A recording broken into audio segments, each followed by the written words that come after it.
Hi, I'm John Maxwell. When the top companies in the world are looking for trainers, speakers, and coaches, there's one name that stands above the rest, and that's Maxwell Leadership.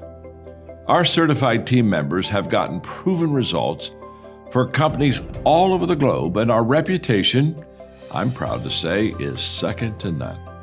Some of our members have risen to the top of their profession, including the one you're going to meet today. I proudly introduce you to my friend Bob Fabian Zinka.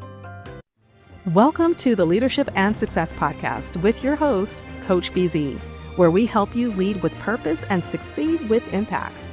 If you're ready to grow into the kind of leader others want to follow, this podcast is for you. If you're determined to elevate your success and leave a lasting legacy, this podcast is for you. As my mentor, Dr. John C. Maxwell reminds us, everything rises and falls on leadership. Our goal is simple: to inspire you, challenge you, and equip you with insights that can transform the trajectory of your leadership journey. Welcome aboard to another episode of the Leadership and Success Podcast with Coach BZ.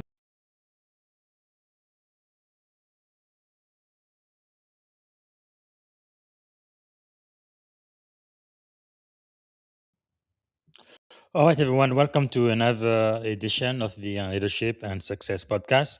This will be a very special episode. Today is the last day for Black History Month. So, since the last day, I am going to say, like I've said every single day this month, I am grateful for really the contribution of African American to the American story. And African American have built this country, and Black history is American history. So I highly recommend again for everyone to get a copy of this book, African American First.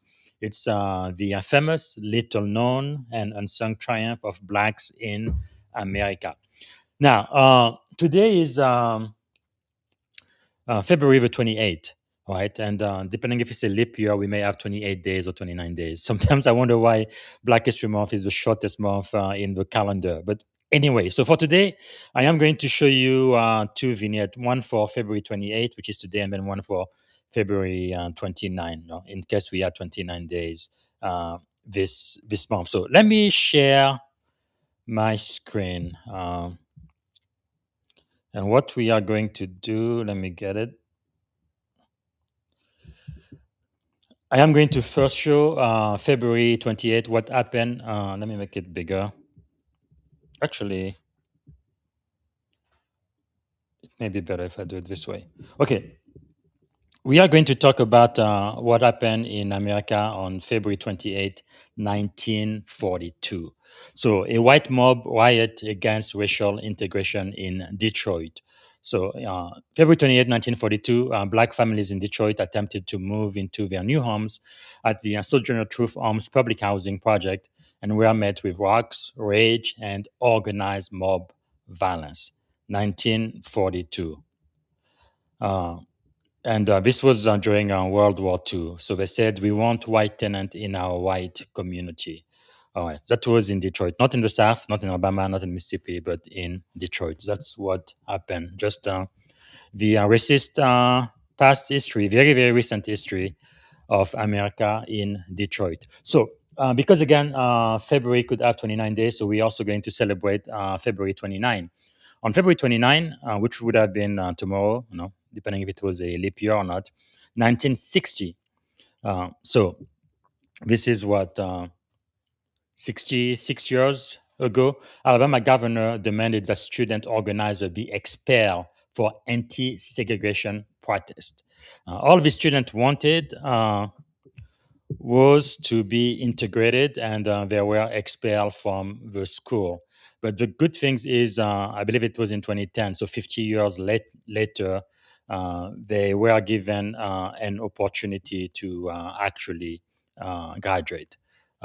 So that is pretty cool as that works out. So I'm gonna show you a very short clip about that.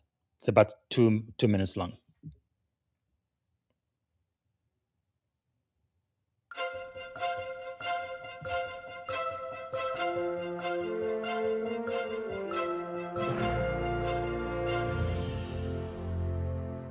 On February 29, 1960, Alabama Governor John Patterson spoke out against an anti-segregation sit-in that was taking place in the Montgomery County Courthouse.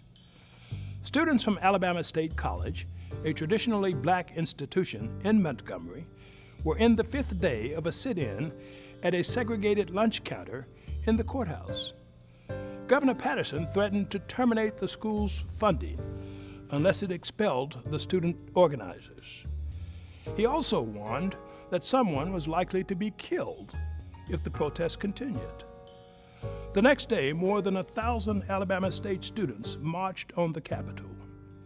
Then the following day, the college expelled the 9 student leaders of the courthouse sit-in. With word of the expulsions spreading, more than 1,000 students pledged a mass strike. They also threatened to withdraw from school and continued staging days of demonstrations. 37 students were arrested. Meanwhile, 6 of the 9 expelled students sued to be reinstated. But a federal court upheld the expulsions as justified and necessary and barred the students' readmission to the college.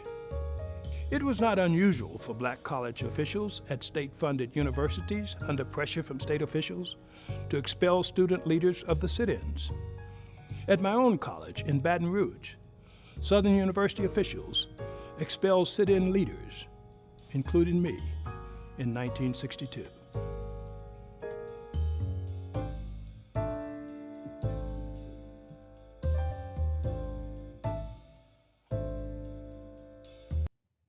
All right, so that's it for the 2 vignettes for Black History Month, which we celebrated every single day here on the Leadership and Success Podcast in 2026.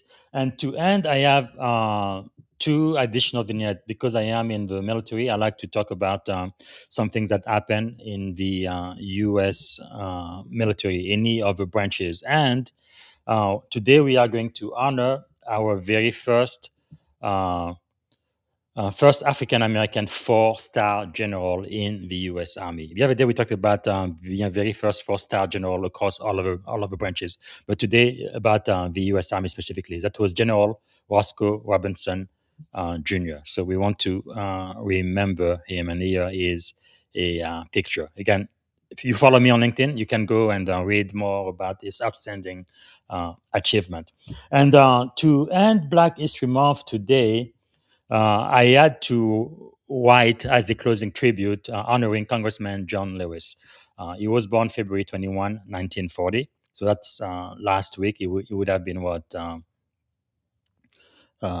80, right? 86 years old if he was still alive. So today, on the very final day of Black History Month 2026, we honor the life and legacy of John Lewis, freedom rider, civil rights icon, moral compass of a nation.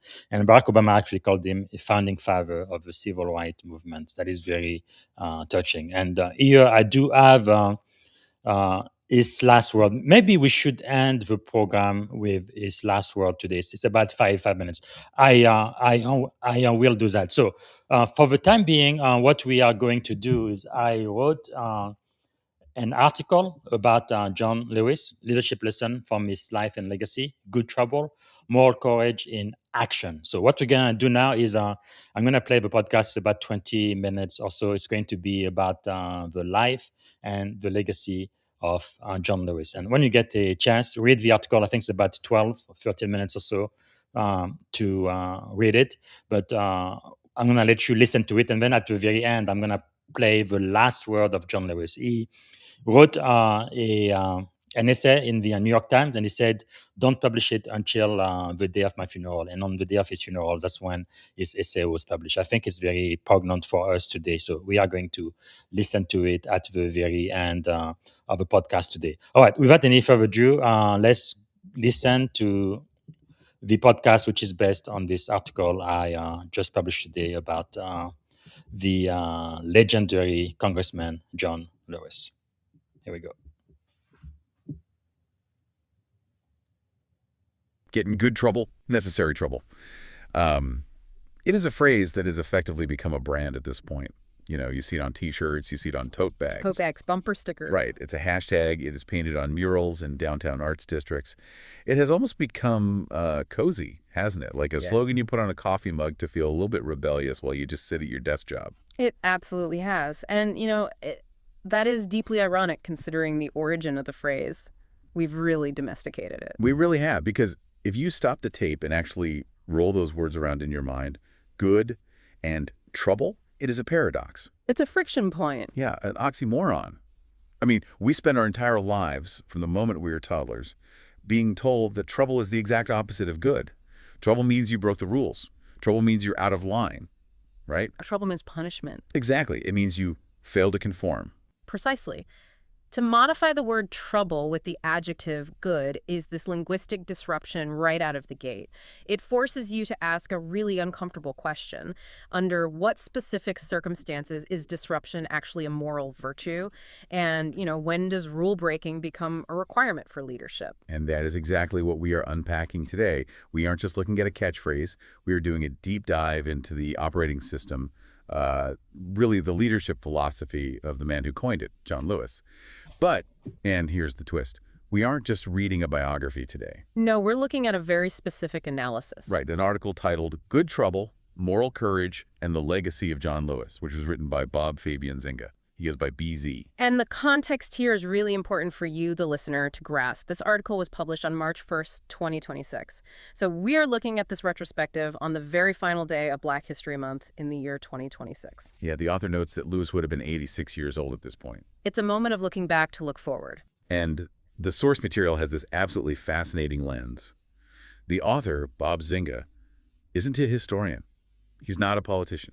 He is a U.S. Navy commander and a cybersecurity executive. Which is where it gets really interesting for me. Right. I mean, you think of John Lewis, you think of the 1960s, the Edmund Pettus Bridge, nonviolence, spirituals, denim overalls. You don't necessarily think of Silicon Valley or AI ethics or cyber warfare. No, not at all. So why is a modern military commander looking to a civil rights icon from 60 years ago for guidance? Because, as we'll see in this deep dive, the principles Lewis laid out aren't vintage. They aren't nostalgia. They are what Zinga calls a leadership manifesto for high-stakes environments. A manifesto. Exactly. Whether you are leading a platoon or a cybersecurity team defending against a state-sponsored breach or a movement for social change, the mechanics of courage remain exactly the same. We're going to look at Lewis not just as a historical figure, but, as President Obama called him in his eulogy, a founding father of a fuller, fairer, better America. That is a massive title. Yeah. Founding father. I mean, that redefines the whole timeline of American history. It really does. Usually we reserve that title for the guys in the powdered wigs holding quill pens in Philadelphia. We do. And by the end of this deep dive, I think you'll understand why that title isn't hyperbole. It's a recognition of architectural weight. He didn't just live in the house, he helped renovate the foundation when it was cracking. So let's set the stakes here. Before we get into the manual of his leadership, we need to understand the man himself. The source material gives us this incredible trajectory. He starts in rural Alabama, born in 1940. Far from the corridors of power. I mean, we are talking about a time and place where the segregation was absolute and the poverty was very, very real. Yeah. This isn't just the country. This is sharecropping territory. Yeah. This is a system designed explicitly to keep him and his family powerless. And he ends up as a revered congressman representing Georgia's 5th District, literally lying in state at the Capitol. Mm-hmm. But the path between those 2 points, it wasn't a straight line. It was a collision course. It was a series of collisions, and the source highlights a few key touch points that define his early leadership. For instance, he was the chairman of the Student Nonviolent Coordinating Committee, or SNCC, from 1963 to 1966. And he was the youngest speaker at the 1963 March on Washington. I think people forget that. They absolutely forget it. We remember Dr. King's I Have a Dream speech, obviously. That's the soundbite history remembers. Yeah. But Lewis was there in his early 20s speaking to the exact same crowd. He was a kid, essentially. He was 23 years old. Imagine that for a second. Standing at the Lincoln Memorial, looking out at that sea of people, 23 years old, carrying the weight of a movement on your shoulders. Incredible. He was also a key figure in the Freedom Rides of 1961, and this is where the physical danger really becomes apparent in the text. Challenging segregated interstate travel wasn't just a legal argument you make in a courtroom. It was putting your physical body in a bus seat that angry mobs wanted to drag you out of. But the turning point, the moment that I think defines his legacy more than any other, and the one our source spends the most time analyzing, is Bloody Sunday. March 7, 1965. The Edmund Pettus Bridge in Selma, Alabama. This is the crucible. This is where the philosophy of good trouble moves from an abstract theory to a harsh reality. Lewis and hundreds of others attempted to march across that bridge to demand voting rights. And they were met by state troopers armed with billy clubs, tear gas, and bullwhips. And the source is explicit about the physical cost. Lewis suffered a fractured skull. A fractured skull. I really want us to pause on that because we often sterilize history. We do. We see the black and white footage and it feels distant, almost like a movie. But a fractured skull is a brutal, life-altering trauma. The sound of the club hitting his head was audible on the news tapes. He thought he was going to die right there on the asphalt. He didn't just protest, he absorbed violence. And the strategic outcome of that physical sacrifice was that it catalyzed the Voting Rights Act of 1965. It forced the entire nation to look in the mirror. You couldn't ignore it when it was on the evening news. Exactly. And from that fire, he transitions. He moves from the activist outside the fence to the legislator inside the building. He serves in Congress from 1987 all the way to 2020. He receives the Presidential Medal of Freedom in 2011. He becomes what his peers called the conscience of the Congress. That transition is crucial to the deep dive today. Many people can be agitators. Agitation is relatively easy, right? You just have to point out what's wrong and yell about it. Right. And many people can be politicians, so you just have to manage the system and compromise. But very few can master the art of both. He showed that you can work within a system while still holding it accountable to a higher moral standard. So that's the life. But we promised you a manual. We promised a dissection of how he actually operated.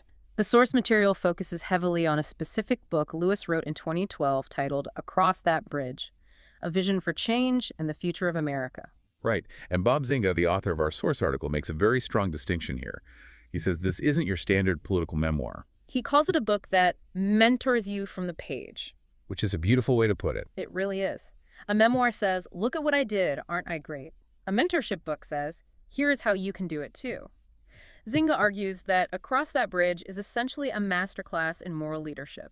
It distills Lewis's life into 7 principles: courage, faith, patience, discipline, truth, reconciliation, and love. And for our deep dive today, we're going to focus on the 4 pillars that Zinga extracts from those principles. These are the actionable takeaways that he believes apply just as much to a boardroom or a cyber defense center as they do to a protest line. Exactly. The source notes that Lewis uses historical events like the Freedom Rides purely as case studies. He's not retelling the story just for the sake of logging history. He's analyzing the character traits required to survive the story and push forward.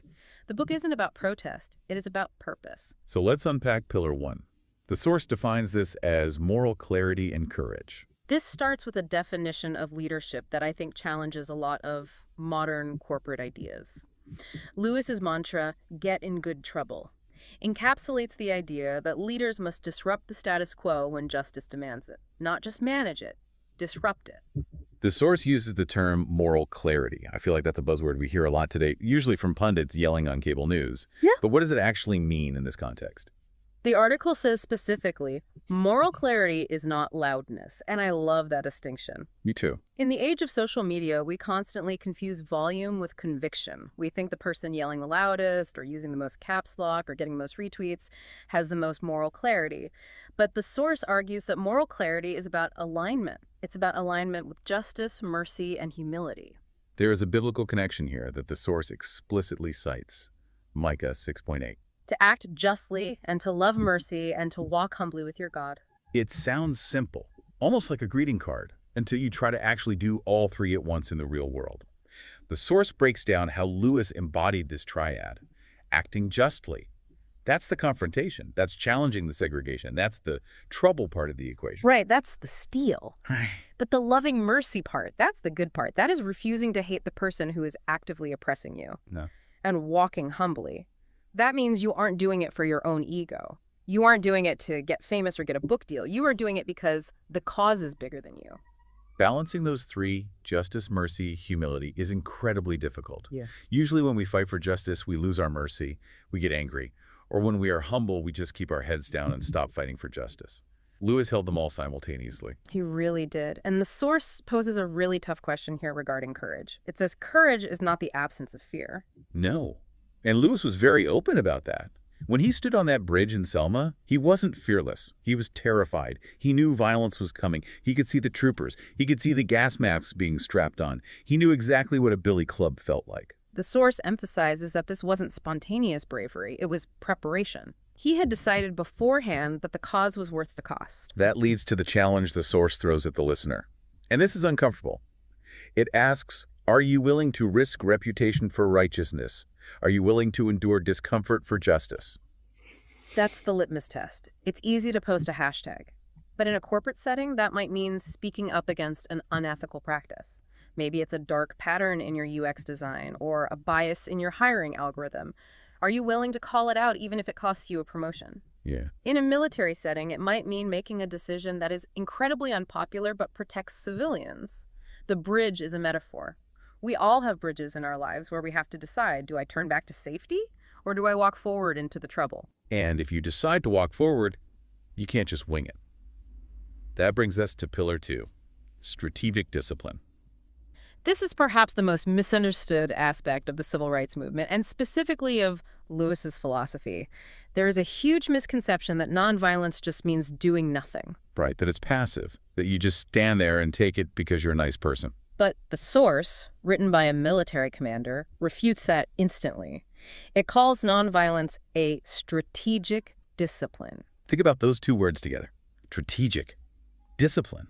It wasn't accidental. It wasn't passive. It was a form of asymmetric warfare.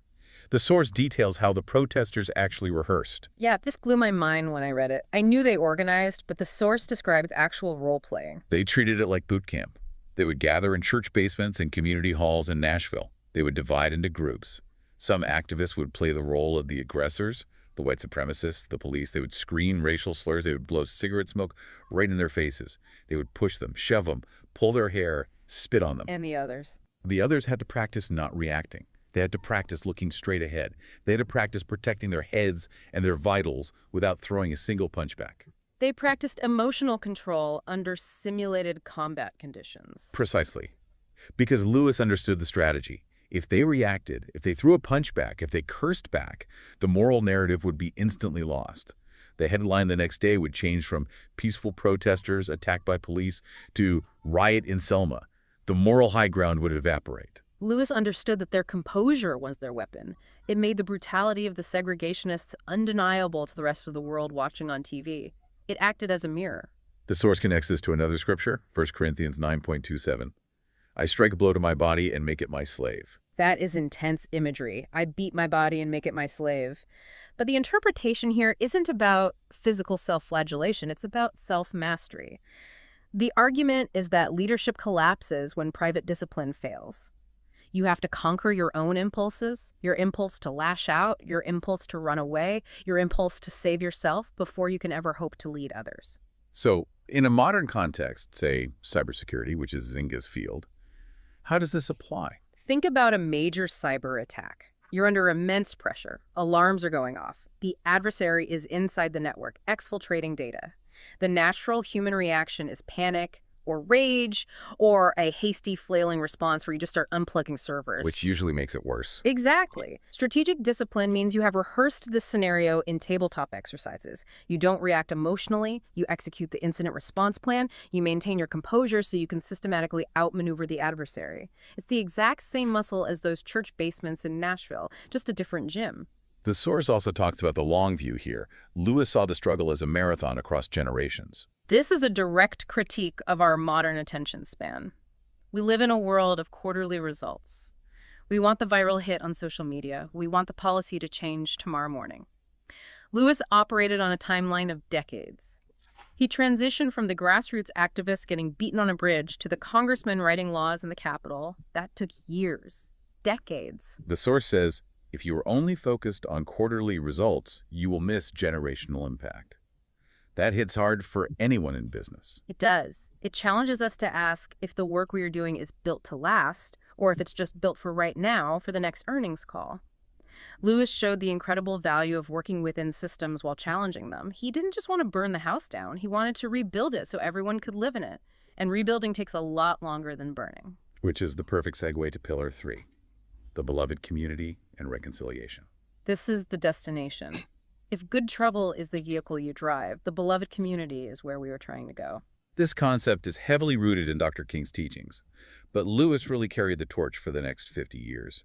The source defines the beloved community as a society bound by justice, equality, and love.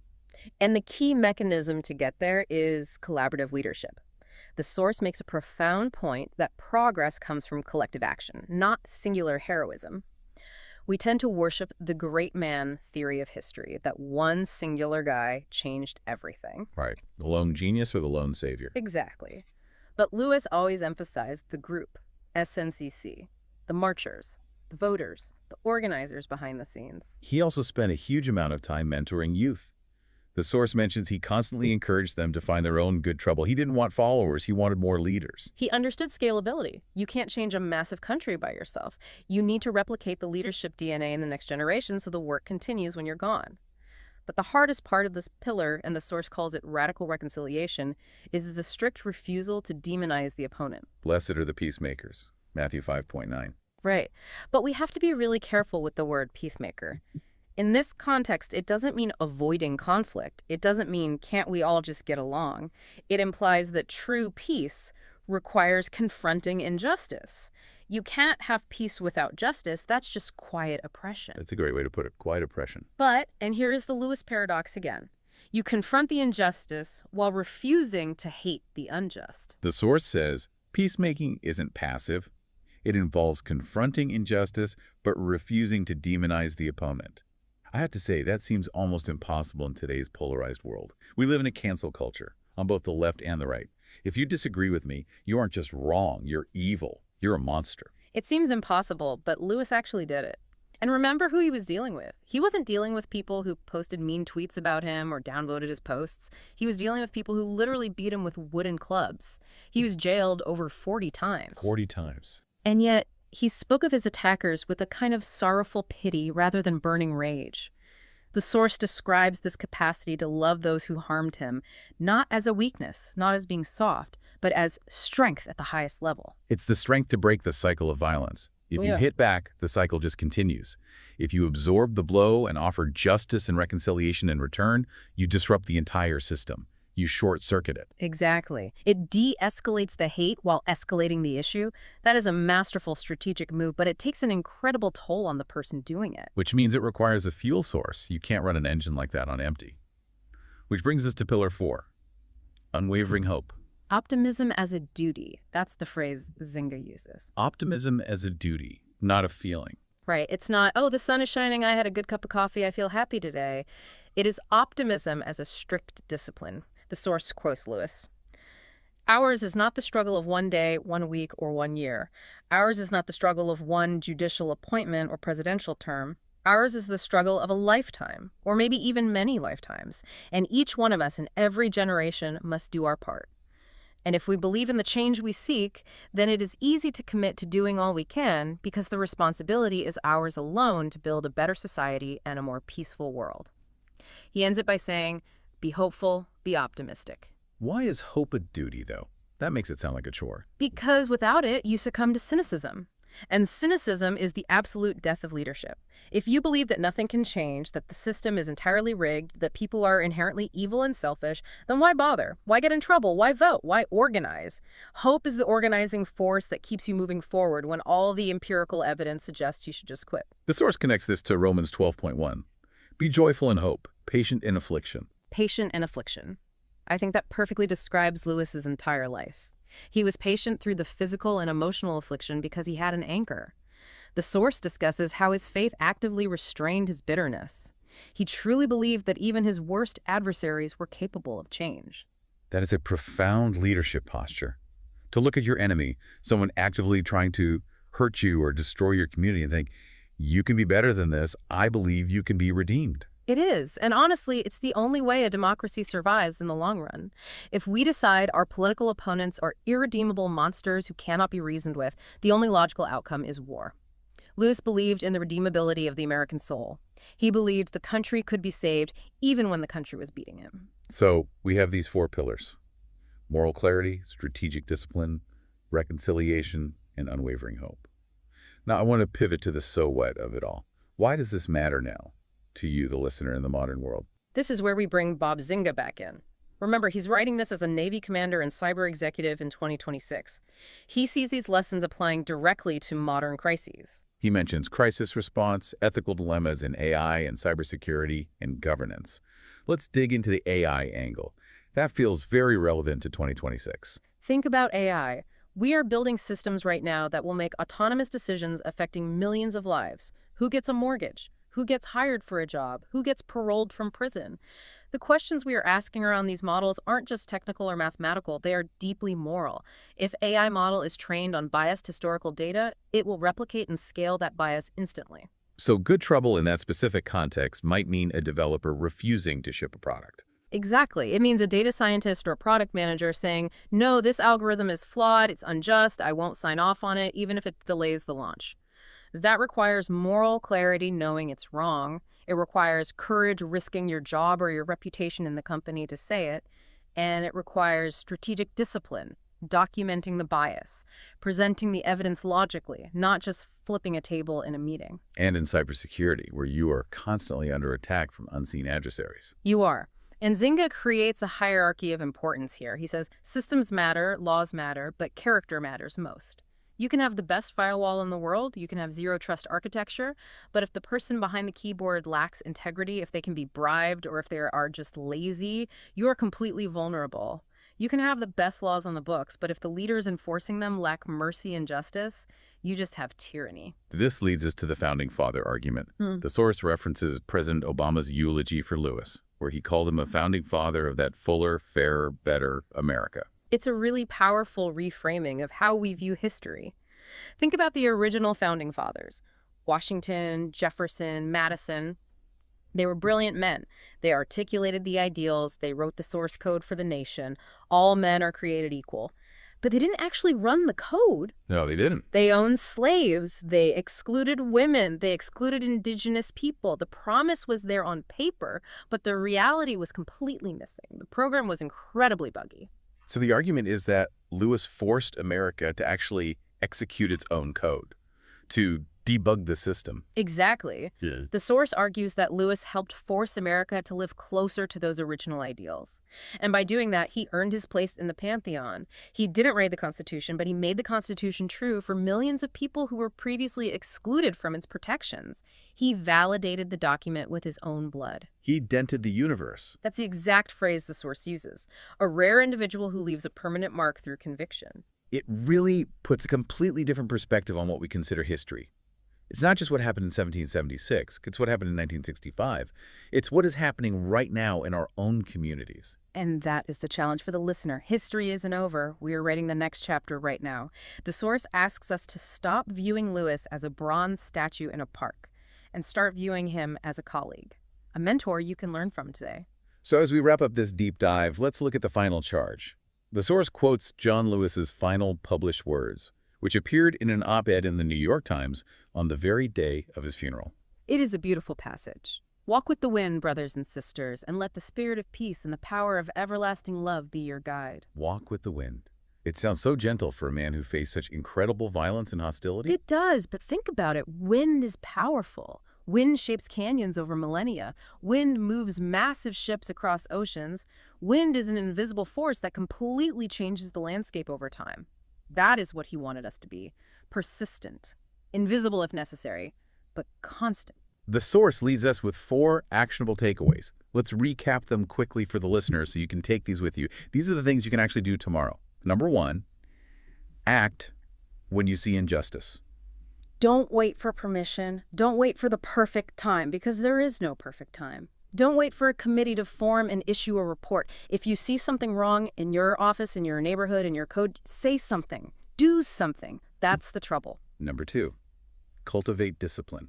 Emotional control. Rehearse your response to pressure before the pressure hits. Don't let your anger drive the car. Anger is the fuel, but discipline has to be the steering wheel. Number 3, build community. Don't silo yourself. Leadership is a team sport. Reach out, even to people you fundamentally disagree with on certain things. Build the coalition. You cannot cross the bridge alone. And number 4, sustain hope. Keep your eyes on the horizon. Believe that change is possible even when it's incredibly dark out, especially when it's dark. And finally, the source, Bob Zinga, asked 3 questions that I want to leave hanging in the air. These are not for us to answer on this show. These are for you, the listener, to answer for yourself in the quiet of your own commute or your own office. Question 1, what do you stand for? Not what do you vote for or what do you like on social media. What do you actually stand for? What is your non-negotiable? Question 2, what are you willing to sacrifice? Are you willing to lose a bonus, a promotion, a friend, your reputation? Because if you aren't willing to lose anything, you aren't leading. You're just following the path of least resistance. And question 3, how will history remember your generation? Will we be the ones who let the bridge collapse or the ones who reinforced it for the next group to cross? Heavy questions, but necessary ones. Indeed. John Lewis showed us that the answers to those questions can literally change the world. He proved it. So go out there, find your purpose, and as the man said, get in some good trouble. Necessary trouble. Thanks for joining us in this deep dive. We'll see you next time.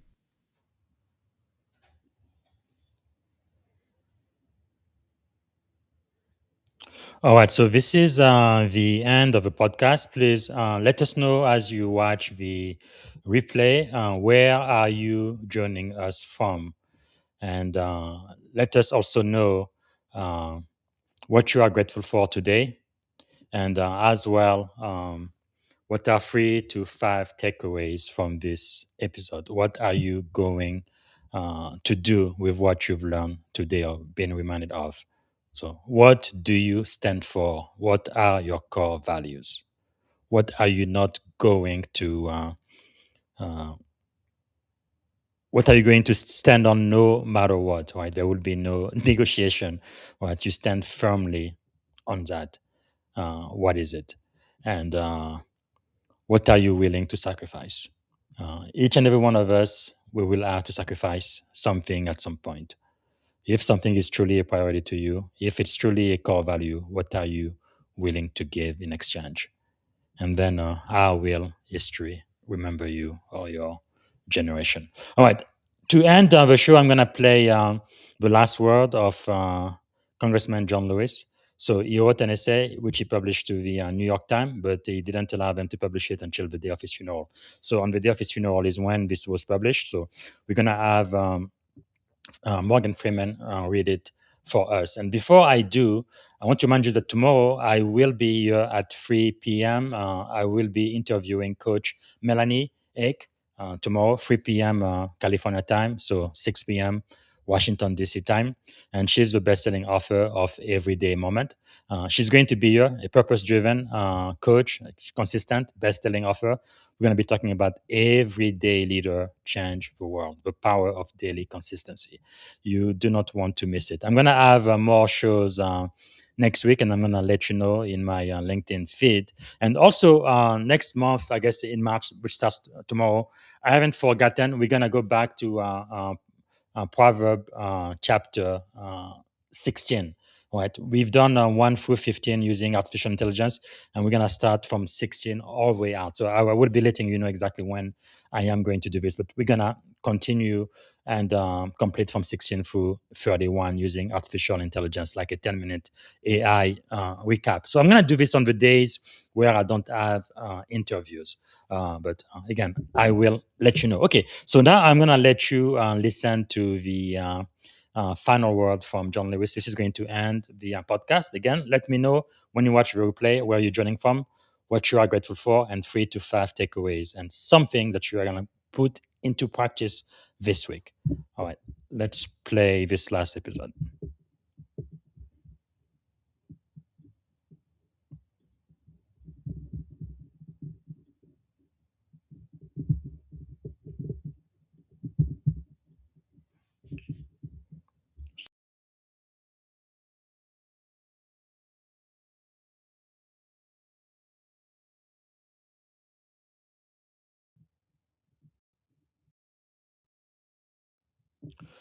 Okay, I love technology. I think I've got it all set up now. So here are the last word of John. John Lewis's last words appeared in the New York Times today in an essay that he wrote shortly before his death, intending it to be published on the day of his funeral. Here is that essay, read for us today by John Lewis's friend and admirer, Morgan Freeman. While my time here has now come to an end, I want you to know that in the last days and hours of my life, you inspired me. You filled me with hope about the next chapter of the great American story when you used your power to make a difference in our society. Millions of people motivated simply by human compassion laid down the burdens of division. Around the country and the world, you set aside race, class, age, language, and nationality to demand respect for human dignity. That is why I had to visit Black Lives Matter Plaza in Washington, though I was admitted to the hospital the following day. I just had to see and feel it for myself, that after many years of silent witness, the truth is still marching on. Emmett Till was my George Floyd. He was my Rayshard Brooks, Sandra Bland, and Breonna Taylor. He was 14 when he was killed, and I was only 15 years old at the time. I will never, ever forget the moment when it became so clear that he could easily have been me. In those days, fear constrained us like an imaginary prison, and troubling thoughts of potential brutality committed for no understandable reason were the bars. Though I was surrounded by two loving parents, plenty of brothers, sisters, and cousins, their love could not protect me from the unholy oppression waiting just outside that family circle. Unchecked, unrestrained violence and government-sanctioned terror had the power to turn a simple stroll to the store for some Skittles or an innocent morning jog down a lonesome country road into a nightmare. If we are to survive as one unified nation, we must discover what so readily takes root in our hearts that could rob Mother Emanuel Church in South Carolina of her brightest and best, shoot unwitting concert-goers in Las Vegas, and choke to death the hopes and dreams of a gifted violinist like Elijah McClain. Like so many young people today, I was searching for a way out, or some might say a way in. And then I heard the voice of Dr. Martin Luther King Jr. on an old radio. He was talking about the philosophy and discipline of nonviolence. He said we are all complicit when we tolerate injustice. He said it is not enough to say it will get better by and by. He said each of us has a moral obligation to stand up, speak up, and speak out. When you see something that is not right, you must say something. You must do something. Democracy is not a state. It is an act, and each generation must do its part to help build what we call the beloved community, a nation and world society at peace with itself. Ordinary people with extraordinary vision can redeem the soul of America by getting in what I call good trouble, necessary trouble. Voting and participating in the democratic process are key. The vote is the most powerful nonviolent change agent you have in a democratic society. You must use it because it is not guaranteed. You can lose it. You must also study and learn the lessons of history because humanity has been involved in this soul-wrenching existential struggle for a very long time. People on every continent have stood in your shoes through decades and centuries before you. The truth does not change, and that is why the answers worked out long ago can help you find solutions to the challenges of our time. Continue to build union between movements stretching across the globe, because we must put away our willingness to profit from the exploitation of others. Though I may not be here with you, I urge you to answer the highest calling of your heart and stand up for what you truly believe. In my life, I have done all I can to demonstrate that the way of peace, the way of love and nonviolence is the more excellent way. Now it is your turn to let freedom ring. When historians pick up their pens to write the story of the 21st century, let them say that it was your generation who laid down the heavy burdens of hate at last, and that peace finally triumphed over violence, aggression, and war. So I say to you, walk with the wind, brothers and sisters, and let the spirit of peace and the power of everlasting love be your guide.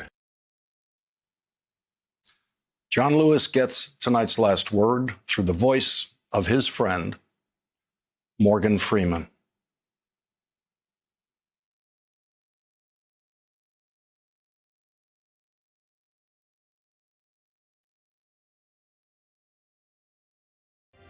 Thank you for tuning in to the Leadership and Success Podcast with your host, Coach BZ. If today's episode added value to your leadership journey, be sure to subscribe, share, and join us again for more wisdom nuggets on how to lead better and achieve greater success. Remember, leadership is the most critical skill of our time. The world will always need leaders to inspire others, drive innovation, and execute meaningful strategy. So why not count yourself among the bold leaders shaping the 21st century? Until next time, stay inspired, stay committed, and keep leading with excellence.